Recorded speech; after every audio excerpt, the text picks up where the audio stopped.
அனைவருக்கும் அன்பான வணக்கங்கள். இன்றைய நாள் 19ஆம் திகதி மே மாதம் 2016 வருடம் வியாழக்கிழமை. இன்று நாடளாவிய ரீதியில் வெளியாகியிருக்கும் பத்திரிகைகளில் இடம் பிடித்திருக்கும் செய்திகள் மீது கவனம் செலுத்த நாளேடுகளில் நமது பார்வையூடாக இணைந்திருக்கின்றோம். அந்த வகையில் முதலில் வீரகேசரி பத்திரிகை மீது கவனம் செலுத்தலாம். மண்ணில் புதையுண்ட 3 கிராமங்கள், 20 பேர் உயிரிழப்பு, 134க்கும் மேற்பட்டோர் மாயம். அரநாயக்க புலத்கோப்பிட்டிய பிரதேசங்களில் பரிதாபம் என்ற தலைப்பில் இன்றைய பிரதான தலைப்புச் செய்தியினை பிரசுரித்துள்ளது வீரகேசரி. கேகாலை மாவட்டத்தின் அரநாயக்க மற்றும் புலத்கோப்பிட்டிய ஆகிய பிரதேசங்களில் நேற்று முன்தினம் இரவு இடம்பெற்ற பாரிய மண்சரிவில் சிக்கி உயிரிழந்த 20 பேரது சடலங்கள் நேற்று மாலை வரை மீட்கப்பட்டுள்ளன என்று தொடர்ந்து செல்கின்றது வீரகேசரியின் பிரதான தலைப்புச் செய்தி. அதனைத் தொடர்ந்து வீரகேசரியின் மற்றொரு செய்தியாக என் மீது நடத்தப்பட்ட தாக்குதல் காணொலியையும் வெளிப்படுத்த வேண்டும், முஜிபுர் ரஹ்மான் MP என்ற தலைப்பில் ஒரு செய்தி பிரசுரமாகியுள்ளது. என் மீது நடத்தப்பட்ட தாக்குதல் சம்பந்தமான வீடியோ காணொலியை ஊடகங்களிடம் கையளிக்க வேண்டும் என ஐக்கிய தேசிய கட்சியின் கொழும்பு மாவட்ட பாராளுமன்ற உறுப்பினர் முஜிபுர் ரஹ்மான் கோரிக்கை விடுத்தார் என்று தொடர்ந்து செல்கின்றது அந்த செய்தி. அதனைத் தொடர்ந்து வீரகேசரியின் மலையக செய்திகள் பக்கத்தில் களுப்பான தோட்டத்தில் சோகம், 16 பேர் மண்ணில் புதைவு, 6 மாத குழந்தையும் தந்தையும் சடலமாக மீட்பு, 14 பேரை மீட்டெடுப்பதில் இராணுவத்தினருக்கு சிரமம் என்ற தலைப்பில் ஒரு செய்தி பிரசுரமாகியுள்ளது. கேகாலை புலத்கோப்பிட்டிய களுப்பான தோட்டத்தில் ஏற்பட்ட பாரிய மண்சரிவு அனர்த்தத்தில் மண்ணுக்குள் புதையுண்ட 16 பேரின் 2 சடலங்களே மீட்கப்பட்டுள்ள நிலையில் மேலும் 14 பேரை மீட்பதற்கான தீவிர முயற்சிகள் தொடர்ந்தும் இடம்பெற்று வருகின்றன என்று தொடர்ந்து செல்கின்றது அந்த மலையக செய்தி. அதனைத் தொடர்ந்து வீரகேசரியின் ஆசிரியர் தலையங்கமானது இலங்கையை வாட்டும் இயற்கை அனர்த்தம் என்ற தலைப்பில் பிரசுரமாகியுள்ளது. நாடளாவிய ரீதியில் நிலவும் சீரற்ற காலநிலை காரணமாக ஏற்பட்டுள்ள வெள்ளப்பெருக்கு, மண்சரிவு அனர்த்தங்களினால் லட்சக்கணக்கான மக்கள் பாதிக்கப்பட்டுள்ளதுடன் 40க்கும் மேற்பட்டோர் உயிரிழந்துள்ளனர். அத்துடன் பலர் காயமடைந்துள்ளதுடன் 120க்கும் மேற்பட்டோர் காணாமல் போயுள்ளனர். கடுகண்ணாவை பகுதியில் 6 பேர் மண்ணில் புதையுண்டுள்ள சம்பவமும், அரநாயக்க பகுதியில் 3 கிராமங்கள் மண்ணில் புதையுண்டதில் 16 பேர் உயிரிழந்துள்ளனர். புலத்கோப்பிட்டிய பகுதியில் 16 பேர் மண்ணில் புதையுண்டு காணாமல் போயுள்ளனர். இவ்வாறு இம்முறை மழை வீழ்ச்சியின் போது இயற்கை அதன் கோர தாண்டவத்தை அகோரமாக வெளிப்படுத்தியுள்ளது என்று தொடர்ந்து செல்கின்றது வீரகேசரியின் ஆசிரியர் தலையங்கம். அதனைத் தொடர்ந்து தினக்குரல் பத்திரிகை மீது கவனம் செலுத்துவோம். தினக்குரலின் இன்றைய பிரதான தலைப்புச் செய்தி, மனித பேரவலம், 3 கிராமங்கள் மண்ணில் புதையுண்டன, 200க்கும் மேற்பட்டோரை காணவில்லை என்ற தலைப்பில் பிரசுரமாகியுள்ளது. நேற்று முன்தினம் செவ்வாய்க்கிழமை இரவு மாவனல்ல அரநாயக்க பகுதியில் ஏற்பட்ட பாரிய மண்சரிவு அனர்த்தத்தில் 3 கிராமங்கள் முழுமையாக மண்ணில் புதையுண்டுள்ள நிலையில் அந்த கிராமங்களில் வசித்த 200க்கும் மேற்பட்டோர் காணாமல் போயுள்ளனர் என்று தொடர்ந்து செல்கின்றது தினக்குரலின் பிரதான தலைப்புச் செய்தி. அதனைத் தொடர்ந்து தினக்குரல் பத்திரிகையின் ஆசிரியர் தலையங்கமானது தேசிய பேரிடராக அறிவித்து கருமமாற்றுவது அவசியம் என்ற தலைப்பில் பிரசுரமாகியுள்ளது.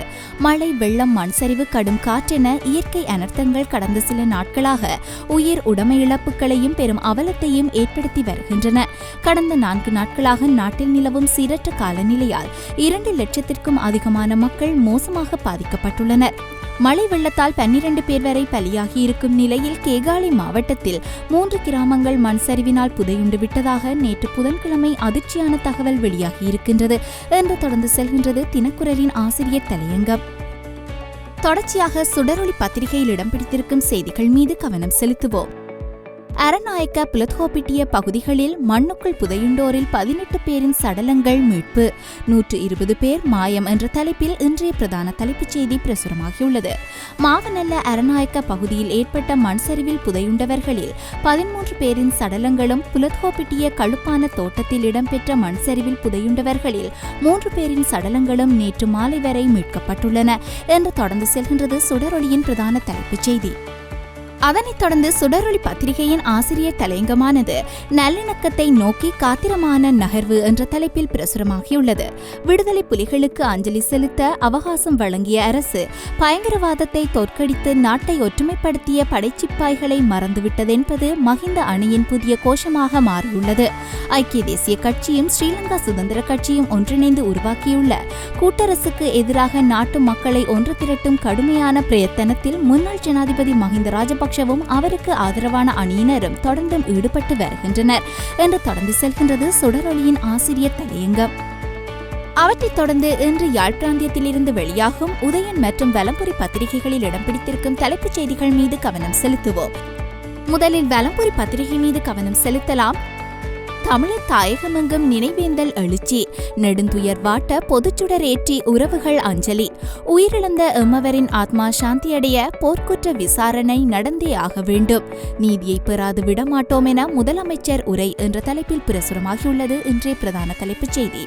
யுத்தம் முடிவடைந்து 7 ஆண்டுகள் கடந்துள்ள நிலையில் போரில் உயிரிழந்தவர்களுக்கான நீதி இன்னமும் கிடைக்கப்பெறவில்லை என தெரிவித்த வடக்கு மாகாண முதலமைச்சர் சி.வி. விக்னேஸ்வரன், உயிரிழந்த மக்களின் ஆத்மா சாந்தியடைய சர்வதேசத்தின் உதவியுடனான போர்க்குற்ற விசாரணை நடந்தே ஆக வேண்டும் என இறுக்கமாக தெரிவித்துள்ளார் என்று தொடர்ந்து செல்கின்றது வலம்புரியின் பிரதான தலைப்புச் செய்தி. தொடர்ச்சியாக உதயன் பத்திரிகை மீது கவனம் செலுத்துவோம். சோகமயமானது முள்ளிவாய்க்கால், மக்கள் அணிதிரண்டு உறவுகளுக்கு அஞ்சலித்தனர் என்ற தலைப்பில் பிரசுரமாகியுள்ளது உதயனின் பிரதான தலைப்புச் செய்தி. ஈழப் பெருந்துயரின் நினைவேந்தல் நிகழ்வு முள்ளிவாய்க்கால் மண்ணில் நேற்று உணர்வெழுச்சியுடன் கடைபிடிக்கப்பட்டது. தமது உறவுகளை நினைத்து கண்ணீர் விட்டு கதறி அழுத தாய்மாரினால் முள்ளிவாய்க்கால் மண்ணே சோகமயமானது என்று தொடர்ந்து செல்கின்றது உதயனின் பிரதான தலைப்புச் செய்தி. அடுத்து இன்று வெளியாகியிருக்கும் லங்காதீபம் மற்றும் டெய்லி மிரர் பத்திரிகைகளில் இடம் பிடித்திருக்கும் செய்திகள் மீது கவனம் செலுத்துவோம். அந்த வகையில் முதலில் டெய்லி மிரர் பத்திரிகை மீது கவனம் செலுத்தலாம். அரநாயக்க மற்றும் புலத்கோப்பிட்டிய ஆகிய பகுதிகளில் ஏற்பட்டுள்ள பாரிய மண் சரிவினை மையப்படுத்தியதாக இன்றைய தன்னுடைய பிரதான தலைப்புச் செய்தியினை பிரசுரித்துள்ளது. அந்த வகையில் நாடளாவிய ரீதியில் அனர்த்தத்திற்கு உள்ளாகி பாதிக்கப்பட்டோராக 3,52,374 பேர் இனம் காணப்பட்டுள்ளதாகவும் 82,924 குடும்பங்கள் பாதிக்கப்பட்டுள்ளதாகவும் அறிக்கையிடப்பட்டுள்ளது. அதேவேளை களனி கங்கையானது பெருக்கெடுத்து விட்டதாகவும் டெய்லி மிரர் பத்திரிகை அறிக்கையிட்டுள்ளது. மேலும் அரநாயக்க பகுதியில் ஏற்பட்டுள்ள பாரிய மண் சரிவில் இதுவரை 17 பேரின் சடலங்கள் மீட்கப்பட்டுள்ளதாகவும் தொடர்ச்சியாக 134 பேர் காணாமல் போயுள்ளதாகவும் புலத்கோப்பிட்டிய பகுதியில் மண் சரிவில் சிக்கியவர்களில் 5 பேருடைய சடலங்கள் மீட்கப்பட்டுள்ளதாகவும் தொடர்ச்சியாக 16 பேர் காணாமல் போயுள்ளதாகவும் டெய்லி மிரர் பத்திரிகை தன்னுடைய பிரதான தலைப்புச் செய்தியினை பிரசுரித்துள்ளது. அதனைத் தொடர்ந்து லங்காதீப பத்திரிகை மீது கவனம் செலுத்தலாம். லங்காதீப பத்திரிகையின் பிரதான தலைப்புச் செய்தியானது அரநாயக்க மற்றும் புலத்கோப்பிட்டிய ஆகிய பகுதிகளில் ஏற்பட்டுள்ள பாரிய மண் சரிவினால் காணாமல் போன மற்றும் உயிரிழந்தவர்கள் தொடர்பில் அறிக்கையிடுவதாக அமையப்பெற்றுள்ளது. அந்த வகையில் பாரிய மண் சரிவில் சிக்கி 91 பேர் காணாமல் போயுள்ளதாக தன்னுடைய பிரதான தலைப்புச் செய்தியினை பிரசுரித்துள்ளது. தொடர்ச்சியாக அரநாயக்க பகுதியில் 17 பேருடைய சடலங்கள் மீட்கப்பட்டுள்ளதாகவும் 75 பேர் காணாமல் போயுள்ளதாகவும் புலத்கோப்பிட்டிய பகுதியில் 5 பேருடைய சடலங்கள் மீட்கப்பட்டுள்ளதாகவும் 16 பேர் காணாமல் போயுள்ளதாகவும் லங்காதீப பத்திரிகை தன்னுடைய பிரதான தலைப்புச் செய்தியினை பிரசுரித்துள்ளது. அவற்றைத் தொடர்ந்து இன்று பத்திரிகைகளில் இடம் பிடித்திருக்கும் சர்வதேச மற்றும் இந்திய செய்திகள் மீது கவனம் செலுத்துவோம். தமிழகத்தின் அடுத்த முதல்வர் யார்? இன்று வெளியாகிறது முடிவு என்ற தலைப்பில் ஒரு தமிழக செய்தி பிரசுரமாகியுள்ளது. தமிழகத்தின் அடுத்த முதல்வர் யார் என்பதை தீர்மானிக்கும் தமிழக சட்டமன்ற தேர்தலின் வாக்குப்பதிவு நடந்து முடிந்து 232 தொகுதிகளுக்கான வாக்கு எண்ணும் பணி இன்று காலை 8 மணிக்கு தொடங்குகிறது என்று தொடர்ந்து செல்கின்றது அந்த இந்திய செய்தி. அதனைத் தொடர்ந்து சர்வதேச செய்திகளில் வடகொரிய தலைவரை சந்தித்து அணுசக்தி திட்டம் தொடர்பில் பேச்சுவார்த்தை நடத்துவதற்கு விரும்புகின்றேன், சர்ச்சைக்குரிய வேட்பாளர் டொனால்ட் ட்ரம்ப் அதிரடி பேட்டி என்ற தலைப்பில் ஒரு செய்தி இடம் பிடித்துள்ளது. அவற்றைத் தொடர்ந்து இன்று பத்திரிகைகளில் பிரசுரமாகியிருக்கும் கேலி சித்திரங்கள் மீது கவனம் செலுத்துவோம். அந்த வகையில் தினக்குரல் பத்திரிகையின் கேலி சித்திரமானது நிரந்தர தீர்வென்று தமிழ் மக்கள் வேண்டி நிற்க தீர்வாக சித்தரிக்கப்படுகின்ற நிலவு நிஜமாகவே வானத்தில் இருக்கின்றது. ஆனால் நிஜமான தீர்வை காட்ட மனமில்லாது தீர்வு என்கின்ற பிரதிபிம்பத்தை காட்டி நிற்கின்றார்கள் ஜனாதிபதி மைத்ரிபால சிறிசேன மற்றும் பிரதமர் ரணில் விக்ரமசிங்க. அதேவேளை அதனையே தீர்வென்று நம்பும்படி கூறுகின்றார்கள் தமிழ் மக்களை. இவ்வாறாக சித்தரித்து தன்னுடைய கேலி சித்திரத்தினை வரைந்துள்ளது தினக்குரல் பத்திரிகை. அதனைத் தொடர்ந்து சுடரொளி பத்திரிகையின் கேலி சித்திரமானது அண்மையில் அதிகரிக்கப்பட்ட வரியின் காரணமாக பாமர மக்கள் வெகுவாக பாதிக்கப்பட்டிருக்கின்ற நிலையில் தொடர்ச்சியாக பெய்து வரும் மழையினால் மேலும் மேலும் மக்கள் துன்பத்துக்கே இலக்காகி வருவதை சித்தரிப்பதாக தன்னுடைய கேலி சித்திரத்தினை வரைந்துள்ளது. எனவே நேயர்களே, இன்று நாடளாவிய ரீதியில் வெளியாகியிருந்த பத்திரிகைகளில் இடம் பிடித்த செய்திகள் மீது கவனம் செலுத்தி இருந்தோம். மேலும் மற்றொரு நாளேடுகளில் நமது பார்வையூடாக சந்திக்கும் வரை நன்றி, வணக்கங்கள்.